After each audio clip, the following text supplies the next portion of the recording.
Readspell. Reading is my hobby. My name is Madam Sarah Bonko, a teacher in PSC Presby Primary School and the coordinator for Readspell in Doma Central Municipal. We are so thankful to God for this day, and we are honored to have you as co-volunteers for Readspell.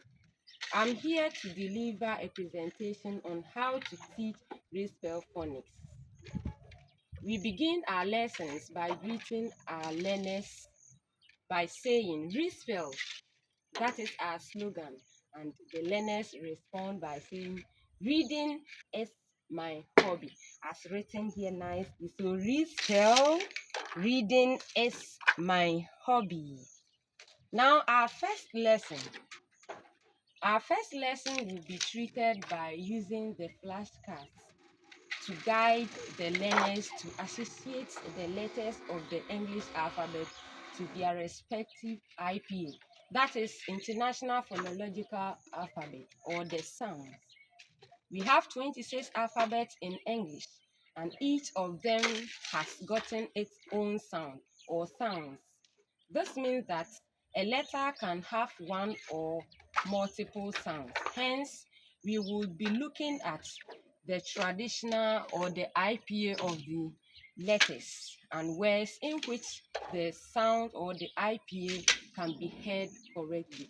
So, activity 1.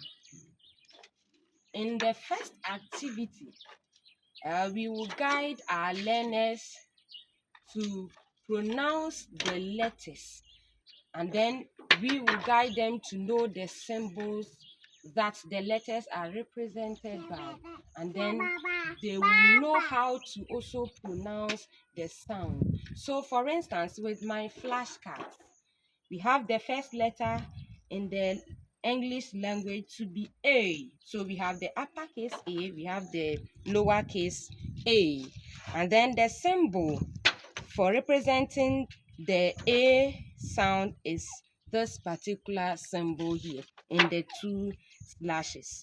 And so the sound is A, A, A.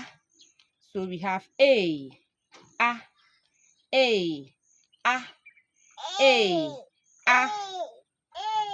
Now the next letter is the letter B. So I have the uppercase B, the lowercase b.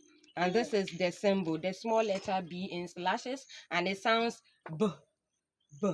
So B, B, B, B, B, B. Now the next one is the letter C. So I have this uppercase C and then the lowercase c. And this is the symbol, the small letter or the lowercase K is used to represent it in slashes. So it sounds K. That is the hard C sound. So we have C, C. So the IPA for the letter C is K. Now the next letter is D, D. We have uppercase D, lowercase d, and this is the symbols, the lowercase d in slashes, and it sounds D, D, D, D, D, D, D, D, D. The next one is the letter E. We have uppercase E, lowercase e, and this is the symbol for it, which is common to us in P in slashes, and it sounds eh, eh, eh. So we have E, eh, E, eh, E, eh. Now let's come to the last letter for today's study.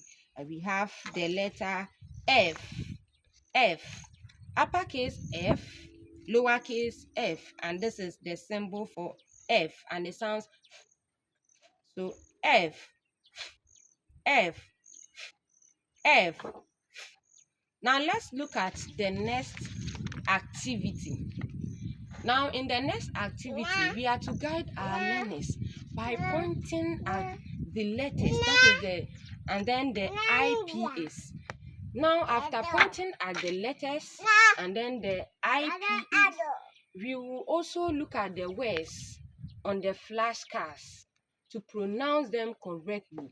So, for instance, I have the letter A, and it sounds A, A, A, A, as in ants. A, as in ants. And so the A has been highlighted. So this very letter is what we are referring to. The first letter here in A-N-T. So we have ant, ant, A, we have ant. Now the next one is the letter B, the letter B. So we have B, the sound or the IPA is B, B.